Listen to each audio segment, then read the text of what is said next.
अरे रे रे, ठंडी पता नहीं कहाँ से फाट पड़ी है। हे भगवान, इस ठंडी से कोई तो बचा लो। अरे मेरे तो हाथ पैर फूल गए हैं। क्या करूं, काम करने की हिम्मत भी नहीं पड़ती है। हे राम जी, बहू को भी अभी मायके जाना था, चली गई है। यहाँ तो कोई दिखाई नहीं दे रहा है, जबकि मैंने माँ से बोल भी दिया था फोन में कि मैं आने वाली हूँ। यहाँ तो बड़ा सन्नाटा पसरा हुआ है। कहाँ गए होंगे सब लोग। अरे कोई है घर में? माँ, ओ माँ, देखो मैं आ गई। अरे कौन है मर रहा है ऐसी ठंडी में? कौन माँ माँ कर रहा है? किसकी माँ? यहाँ नहीं है माँ वहाँ किसी की। जाओ अपने अपने घर में, यहाँ किसी की माँ नहीं है।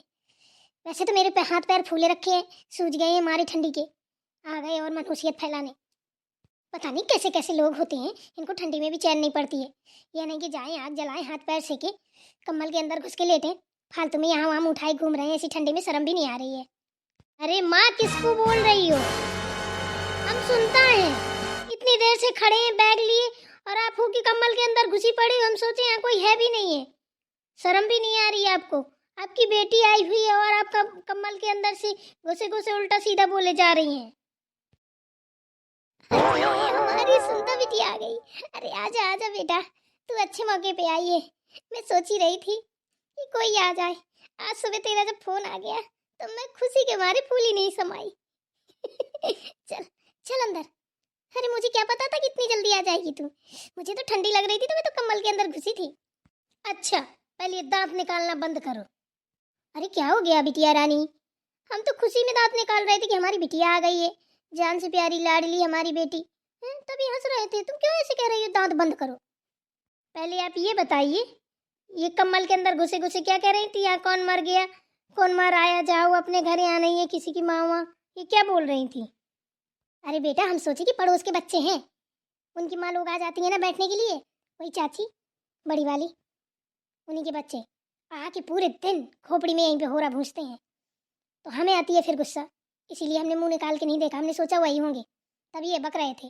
और हमें क्या पता कि तुम आ गई हो, वरना हम तो थाली लिए मिलते गेट पे पूजा की। अच्छा ठीक है, वो सब छोड़ो, ये बताओ मैं अपना बैग कहाँ रखूँ? मेरा कमरा खाली है ना? वो बेटा, तेरे कमरे में ना भाभी ने स्टोर रूम बना दिया है। पर कोई बात नहीं, तू मेरे साथ सोएगी ना। इतने दिनों की बात आई है तो बेटी अपनी माँ के साथ सोएगी, थोड़ी सुख दुख की बातें करेंगे एक दूसरे से। यहीं पे दोनों लोग सोएंगे। ये कौन सी बात होती है? इतनी हिम्मत किस पे आ गई मेरे कमरे में स्टोर रूम बनाने की? आपने मना नहीं किया है? बताया नहीं वो किसका रूम है? अरे बेटा, मैंने सब कुछ बताया। मैं क्या करूं? वो बहू है, उसके आगे मेरी कहाँ चलती है। वो तो जो ठान लेती है फिर वही करती है। मैं कुछ भी बोलती रहूं, मेरी तो एक भी नहीं सुनती है। चलो अभी तो मैं रख देती हूँ सामान अंदर, रखूंगी तो अपने कमरे में, वरना इसी आंगन में फेंकाया रहेगा पूरा सामान। अरे बेटा, क्यों परेशान हो रही है? तू पहले सामान रख, कपड़े चेंज कर अच्छे से, आ बैठ, बातें करते हैं दो चार। हाँ ठीक है, आती हूँ कपड़े चेंज करके फ्रेश होके। हाँ, तब तक भाभी से बोलिए मेरे लिए चाय नाश्ता तुरंत रेडी करें। तू पहले बेटा कपड़े तो चेंज कर ले मेरा बच्चा।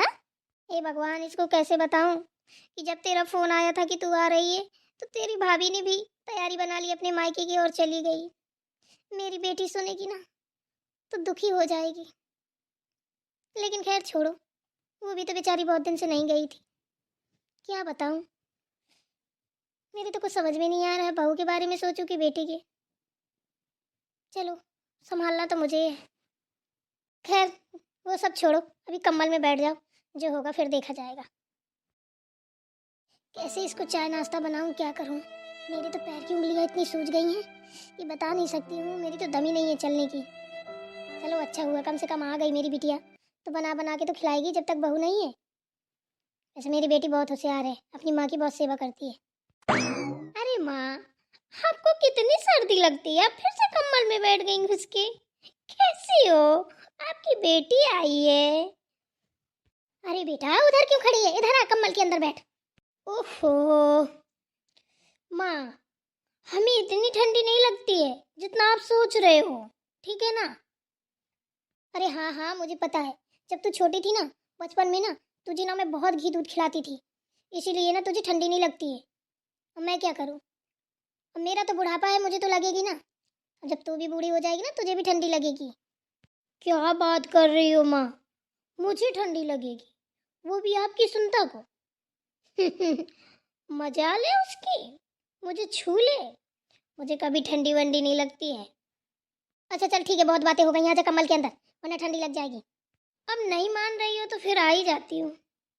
अच्छा बेटा एक काम कर, तू खड़ी है तो एक काम कर ले, तू कप चाय बना ला, एक मेरे लिए एक अपने लिए। चाय? हम? क्यों मजाक कर रही हो? हैं? हम चाय बना भी अभी आते जा रहे हैं, अभी बैठे भी नहीं है, कपड़े चेंज करके आके खड़े हुए हैं। हैं? कह रही हो चाय बना ला।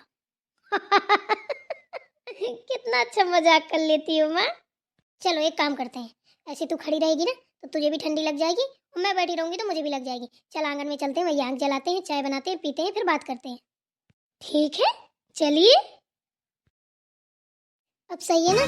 सेक ली इतने अच्छे से हाथ पैर, ठंडी लग गई होगी। अरे माँ, हाथ पैर तो हम सेक ही लेंगे। जाइए आप भाभी से बोलिए जल्दी से चाय नाश्ता लेकर आए हमारे लिए। हमको कितनी देर हो गए आए हुए, अब भाभी का है तो पता भी नहीं है कहाँ है। कम से कम उनको आना तो चाहिए, कितने दिनों बाद उनकी ननद आई है। आके मिलना चाहिए, पता नहीं कौन से खोपचे में घुसी हैं। अरे हाँ बिटिया रानी, हम तुमसे ये पूछना तो भूल ही गए, तुम अकेले आई हो? रोहित नहीं आया? बहुत दिन हो गए उसको देखा नहीं है, तुम अकेले आ गई। उसको भी लाना था ना। और दामाद जी वो भी नहीं आए, तुम बोल रही थी कि आएंगे। अकेले आ गई? नहीं माँ, रोहित नहीं आया है। बोला था कि चलो तो बोला कि मैं नहीं जाऊंगा, मेरी कोचिंग बर्बाद होगी, स्कूल बर्बाद होगा, इसलिए मैं नहीं जाऊंगा। तो मैंने कहा ठीक है मत जाओ, इसलिए उसको लेके नहीं आई हूँ। और आपके दामाद जी मुझे यहीं बाहर तक छोड़ गए, गेट तक चले गए, बोले कि मेरा ऑफिस बर्बाद होगा तो मैं फिर आऊँगा कभी, अभी तुम जाओ बस। चलो सही है, बच्चों की पढ़ाई भी तो ज़रूरी है। ठीक है, लेकिन दामाद जी को अंदर आना चाहिए, ये तो गलत बात है ना, बाहर ही बाहर वापस हो गए। अरे क्या बताऊँ माँ, वो भी बेचारे क्या करें, इधर देखें कि उधर देखें, कुछ समझ में नहीं आता है। माँ जी से पूछा, उनने जवाब नहीं दिया।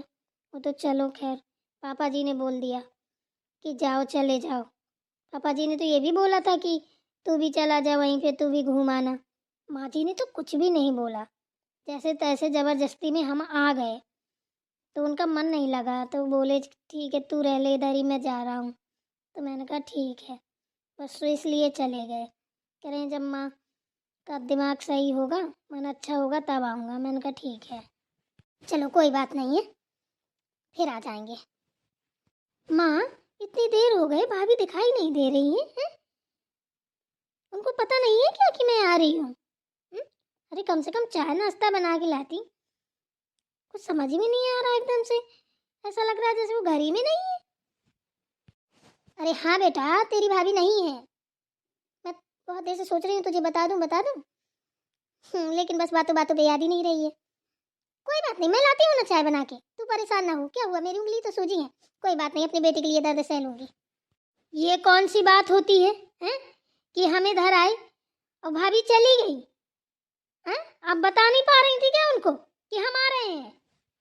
अरे बताया था कि तुम आ रही हो, तो वो बोली कि चलो अच्छा है, यही मौका है तो घुमाती हूँ मैं भी अपने मायके।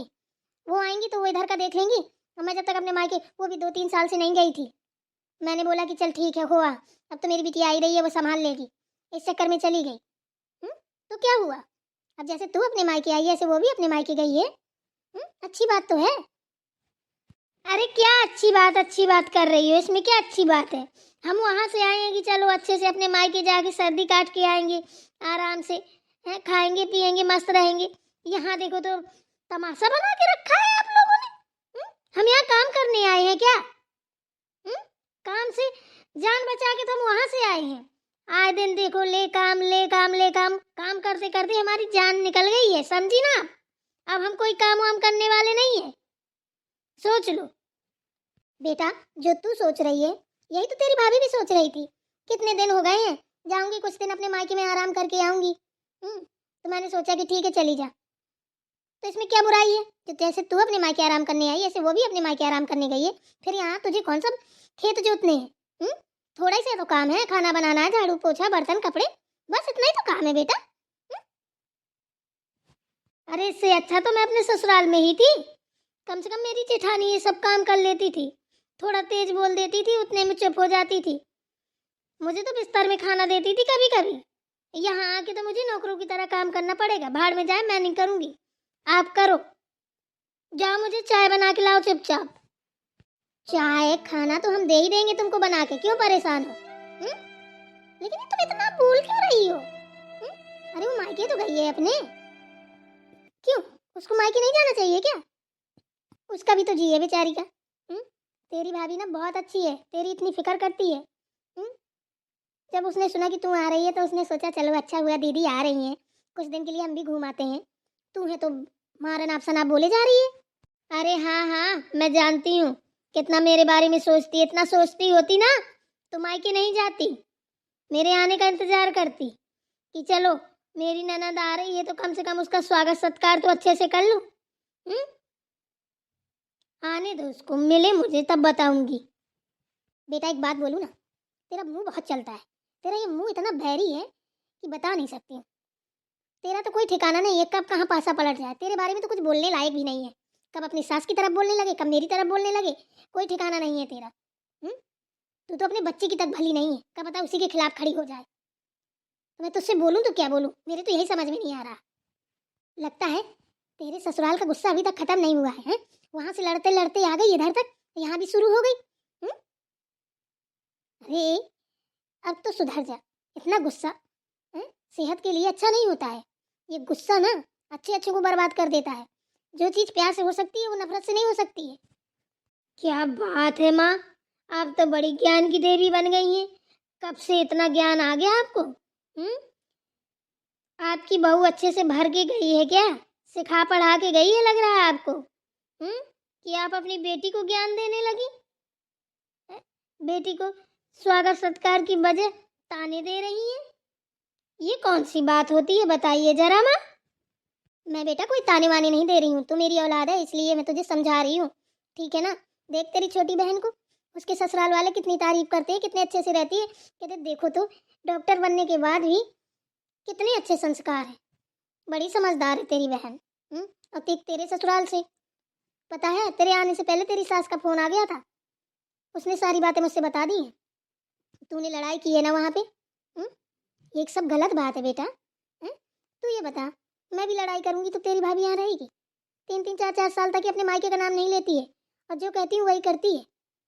बच्चे देखना, तेरे भाई का देखना, उसका टिफिन बनाना, बच्चों का टिफिन बनाना, दोपहर का खाना बनाना, रात का खाना बनाना, झाड़ू पोछा, बर्तन, कपड़े, पीसन पानी, हर चीज करती है और हंस हंस के करती है। हम बोलेंगे भी कि बेटा थोड़ा आराम कर ले, अरे माँ कोई बात नहीं, काम हो जाएगा ना तो फिर आराम ही आराम है। और ऊपर से सुन, तेरी भाभी ना सिलाई भी करने लगी है। इतनी तारीफ के काबिल भी नहीं है वो जितनी तारीफ के पुल बांध रही हो ना, ठीक है। बेटी की तारीफ करने की बजाय बहू की तारीफ कर रही हो। कैसी माँ हो? मुझे तो नहीं लगता आप मेरी माँ हो। कोई परछाई तो नहीं खड़ी है मेरी माँ की है। अब आपके बहू के ड्रामे खत्म हो गए हो ना, तो जाइए मेरे लिए चाय बना कर लाइए चुपचाप, बहुत हो गया। हाँ हाँ लाती हूँ, थोड़ी अच्छे से और हाथ पैर सेक लेने दे, मेरे पैरों में बहुत दर्द हो रहा है, उंगलियां सूज गई हैं। तू तो जानती है बेटा सर्दियों में मेरे हाथ पैर कैसे सूज जाते हैं। तभी तो आपको शर्म नहीं आई कि आपके हाथ पैर सूज जाते हैं, तभी तो बहू को भेज दिया मायके। अरे सुधर जाओ सुधर जाओ, नहीं बुढ़ापे में वो दशा होगी आपकी कि कोई एक लोटा पानी नहीं देगा मांगने से। इतना बहू को सर पे चढ़ा के रखा है। अरे थोड़ा उसको हाथ में लो, हाथ में ज्यादा छुट्टा मत करो, नहीं हाथ से निकल जाएगी। सही कह रही है तू, मुझे तो जरूरत नहीं है अपनी बहू को हाथ में लेने की, क्योंकि जैसी बहू मैं चाहती थी वैसी तो मुझे मिल गई। मेरे बेटा और बहू दोनों हीरा हैं, हीरा। बेटा यही बात तो मैंने तेरी सास से भी बोली थी आज कि सुनता को हाथ में लो, हाथ में नहीं तो हाथ से निकल जाएगी। माँ तमाशा करते करते बहुत देर हो गई है, ठीक है ना। ये सारी प्रिय चरित्र ना मुझसे मत बोला करो, ये ना मुझे पसंद है, आई समझ में। देख बेटा, तू अगर अपनी माँ से मिलने आई, अपने मायके आई है ना, तो ये तेवर तुझे रखने पड़ेंगे। अब ये तेवर सहने की क्षमता हमारे पास नहीं है। अब तेरी माँ बदल चुकी है, ठीक है ना, तेरी भाभी ने एकदम से बदल दिया है। पहले मैं तेरे बहकावे में आती थी, जब से तेरी बहन की शादी हुई ना तब से तेरी माँ ना सुधर गई है। यही कहते हैं ना, माँ चाहे ना तो बेटी का घर बना सकती है, माँ चाहे तो बिगाड़ भी सकती है। इसलिए मैं तुझे मौका देती हूँ, तू भी सुधर जा, ठीक है। मैं ये चाहती हूँ कि तेरे भी ससुराल से ऐसा फोन आए कि हमारी सुनता बहू बहुत अच्छी है, समझी ना। ये मुंह मुंह अपना बंद रखा कर, ये मुंह चलाने से ना बर्बादी के अलावा कुछ नहीं मिलने वाला है। अरे यार, इससे अच्छा तो मैं अपने ससुराल में ही थी, मुझे लगता है। माँ कम सास ज्यादा लग रही हो। हम्म? आके मैंने कोई गलती तो नहीं कर दी यहाँ पे? गलती तो कर दी तूने यहाँ आके, क्योंकि अच्छे मन से आती ना तो मुझे कोई प्रॉब्लम नहीं थी। तू लड़ाई करके आई है ना, इसलिए मुझे प्रॉब्लम है, ठीक है ना। अब बुलवा रही है तो सुन, अब बैठ तू, ला रही हूँ मैं तेरे लिए चाय। पहाड़ में जाए आपकी चाय है, मुझे नहीं पीनी, आप ही पी लो। आने दो आज शाम को भैया को, भैया से सारी बातें बताऊंगी हैं कि माँ को क्या हो गया है, दिमाग फिर गया है क्या। खैर मना, तेरा भैया भी नहीं है, ऑफिस के काम से बाहर गया हुआ है, वरना वो तो तेरे ऊपर इतना नाराज है कि बता नहीं सकती हूँ, ठीक है ना। उसको सारी बातें पता है तेरी काली करतूतें, वो तो तेरे ऊपर बहुत ही गुस्सा है। कहता है सुनता ने तो हमारी नाक कटा ली है एकदम से, इतनी बदतमीजी करती है ससुराल में।